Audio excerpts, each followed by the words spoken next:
नमस्ते, सत श्री अकाल, आदाब। मैं एडवोकेट हैरी, लाइव पुर्तगाल बाय हैरी की तरफ से आप सभी का स्वागत करता हूं। दोस्तों, ये धड़ाधड़ सभी लोगों को अभी पोर्टल पे चेक कर रहे हैं और उन लोगों को ऐसे एरर आ रहे हैं। मैंने जो एक मॉर्निंग में वीडियो डाली हुई थी उसमें मैंने ऑलरेडी क्लियर किया था कि आपको डरने की जरूरत नहीं है, क्योंकि आप अगर डर भी गए तो आपने कुछ कर लेना है, कुछ नहीं करना है, क्योंकि लॉयर भी तब तक कुछ नहीं कर सकते, कंसल्टेंसी कुछ नहीं कर सकती जब तक आपको कोई आईमा से ऑफिशियल मेल नहीं आती, तब तक कुछ भी आप एक्शन ले नहीं सकते।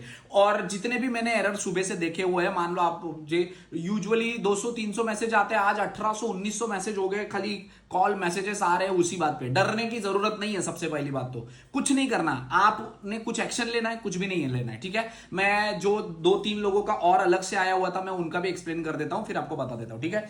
अभी जो मैंने मॉर्निंग की डाली हुई थी उसमें मैंने बता दिया था कि आपका जो फाइल कैंसिल हुआ था उनका कैसा है। उसके बाद कई लोगों को ऐसे लिख के आ रहा है कि preliminary hearing has been completed and your case is being review based on the information that was gathered. मतलब आपको फाल्टा आया हुआ था, आपने डॉक्यूमेंट सबमिट किए हुए थे, अब आपका केस जो है, आपके डॉक्यूमेंट जो है वो वेरीफाई किए जा रहे हैं, ठीक है। ये इसका मतलब होता है। दूसरा, your case is awaiting a decision from आईमा। मतलब अभी तो आईमा ने ही डिसीजन लेना है सारे डॉक्यूमेंट वेरीफाई करके कि आपको उन्होंने देना है, मतलब एक्सेप्ट करना है या रिजेक्ट करना है। इसमें आपको कुछ करना है, आपको कुछ नहीं करना, आपको वेट करना है जब तक आईमा एक्सेप्ट या रिजेक्ट नहीं करती। इसके बाद आपका तीसरा यह है कि your application has been propose to rejection. ये तो आपको ऑलरेडी आपने देखा हुआ है, ठीक है। ये इसके अलावा आपको एक आया हुआ था कि हाँ, ये सभी लोगों को आया हुआ है जिन लोगों को डर का माहौल है, जो लोग डर रहे हैं, उनका ये है कि your application has been propose to rejection और डिसीजन हैज बीन सबमिटेड। तो ये अभी प्रपोज किया हुआ है। मैं एक बार इसमें भी वापस बोल देता हूं कि अभी तो ये सिर्फ प्रपोज किया हुआ है। आईमा के जो जिन्होंने भी आपके डॉक्यूमेंट स्कैन किए हुए हैं, वो रिजेक्शन के लिए डालने के लिए उनका जो सीनियर हायरार्की का बंदा है, वो बंदा जो है उसने अभी डाला, वो अभी डिसीजन लेगा और उसके बाद आपको पता चलेगा। फॉर एग्जांपल मैं आपको दिखा देता हूं, यहां पे मैंने ये मॉर्निंग में डाला था कि इसमें आपका अप्रूव हो गया है। अगर ये लिख के आ रहा है तो आपका कार्ड आपको जल्दी आ जाएगा, 1 महीने भर के अंदर आप कोशिश कर सकते हो, ठीक है। उसके बाद एक आया हुआ था कि और application under review, additional document चाहिए होंगे, तो मतलब आपको आगे चल के वो फाल्टा दे सकते हैं, ठीक है। तो डॉक्यूमेंट आपके वेरीफाई हो रहे हैं, तो इसमें भी आपको डरने की जरूरत नहीं। तीसरा मेन जो सबसे ज्यादा पूछा गया सवाल है, यह है कि सर एप्लीकेशन का आपका जो है वो प्रपोज रिजेक्शन वाला है, इसमें आपको सच में क्या डरने की जरूरत है क्या? बहुत सारे लोग है ना डर रहे, काय के लिए फालतू का डर रहे हो सर जी? कोई जरूरत नहीं है डरने की। रिजेक्ट हुआ है क्या? नहीं, अभी तक रिजेक्ट नहीं हुआ है।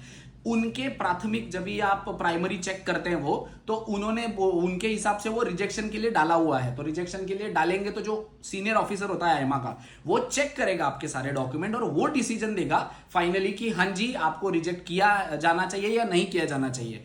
उसके बाद आप क्या कर सकते हो? कुछ नहीं कर सकते। जब तक आपको आईमा की तरफ से मेल नहीं आती कि आपका फाइल रिजेक्ट हो गया है, उसमें जब तक रीजन नहीं दिखते तब तक आप कुछ नहीं कर सकते हो, ना ही कोई लॉयर कर सकता है।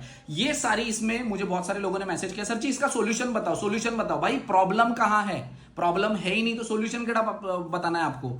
ये प्रॉब्लम नहीं है। आपको इतने टाइम से मर रहे थे ना आप लोग, सब लोग की भाई, लैंग्वेज के लिए सॉरी, मर रहे थे सब लोग कि भाई मेरे को स्टेटस नहीं पता चल रहा, स्टेटस नहीं पता चल रहा, स्टेटस नहीं पता चल रहा। जब आईमा आपको स्टेटस बता रही है कि आपका क्या स्टेटस है, तो आप पैनिक क्रिएट करना शुरू कर देते हो। एवे ही फालतू का आप पैनिक क्रिएट कर रहे हो, टेंशन ले रहे हो, मेरा ये हो गया, वो हो गया, वो हो गया। अरे नहीं हुआ, रुको। यही स्टेटस जानने के लिए आप लॉयर को 150, 200, 250, 400 यूरो देते हो। लॉयर यही जाकर चेक करके आता है। अब आईमा ने आपको फ्री ऑफ कॉस्ट बताना शुरू कर दिया है कि आपका स्टेटस कैसा है। तो जैसे नेशनलिटी का होता है, पहले में जाता है, फिर दूसरे में जाता है, फिर तीसरे में जाता है, फिर चौथे में जाता है, इसी तरीके का ये भी स्टेटस है। अगर आपके डॉक्यूमेंट सारे वेरीफाई हो गए हैं, वो रिजेक्शन या अप्रूवल के लिए गए हैं आईमा ऑफिसर के पास, तो डरने की जरूरत क्या है? जब वो डिसाइड कर लेंगे तब अच्छा है। इसलिए आईमा किसी को बताती नहीं है कि स्टेटस क्या है, पैनिक क्रिएट कर देते हो फालतू में सर जी। कुल मिला के ये सारे, इसमें अगर आपके डॉक्यूमेंट जो मैंने दिखाए हुए हैं, अगर आपका ये आया हुआ है application has been propose to rejection for decision, जो सीनियर ऑफिसर है वो डिसाइड करेगा। कितने टाइम में डिसाइड करेगा ये क्लियर नहीं है, बट तब तक पैनिक क्रिएट मत करो, ठीक है। जिन लोगों के मैंने सारे ऑलमोस्ट इसमें क्लियर कर दिए। आपको कुछ एक्शन लेने की जरूरत है? नहीं, आपको कोई भी एक्शन लेने की जरूरत नहीं है। कोई लॉयर आपको हेल्प कर सकता है? प्रॉब्लम ही नहीं है तो लॉयर की जरूरत ही नहीं है, ठीक है। ये सिर्फ स्टेटस है कि आपका प्रोसेस किस पे, कौन से स्टेज पे है, ठीक है, क्या होना है आपको बताने के लिए। इसमें पैनिक क्रिएट करने की जरूरत नहीं है। चुपचाप काम पे जाओ, खाना खाओ, आराम से बैठो। कोई किसी कंसल्टेंसी लॉयर के पीछे पैसे बर्बाद मत करो, क्योंकि इसमें कोई लॉयर का रोल है ही नहीं, समझ रहे हो। ठीक है, अभी टेंशन लेने की जरूरत नहीं है। अगर रिजेक्शन होना है, एक्सेप्टेंस होना है, अगले 15-20 दिन के बाद आपको, महीने भर में आपको आईमा का ईमेल आएगा, उसके बाद आपको कोर्स ऑफ एक्शन लेना पड़ेगा। ठीक है, रेस्ट आपको इस रिलेटेड कोई इन्फॉर्मेशन या गाइडेंस चाहिए होगी तो वीडियो के नीचे कमेंट कर सकते हो। Thank you so much.